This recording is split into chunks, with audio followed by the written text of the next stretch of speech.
या जवळ या.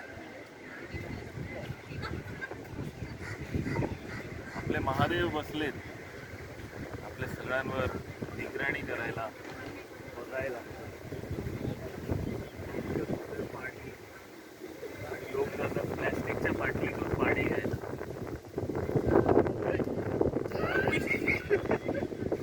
लोक उडाले.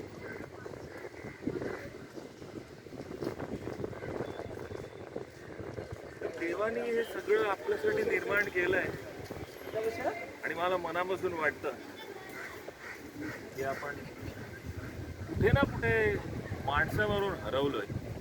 सगळ्यांनी जागे व्हा. इकडेच आता 2 मिनिटं आधी गणपती देवळाच्या बाहेर लोकांनी गाड्या पार्क केल्या, 2 व्हीलर पार्क केल्या संडेला आणि ते टो करून घेऊन गेले. मी व्हिडिओ काढत बसलो की बाबा संडे आहे, माणसं इकडे चिल करायला आली आहेत, काम करणारी माणसं असतात, आराम करायला आली आहेत संडेला आणि तुम्ही गाडी टो करून नेता. व्हिडिओज पाठवतो नंतर. सध्यासाठी एवढे ठीक आहे. थँक्यू नंदकुमार. थँक्यू. पण हे झालं का नाही झालं आहे? मला नाही वाटत हे झालं आहे व्हिडिओ. हा पुढे कुठे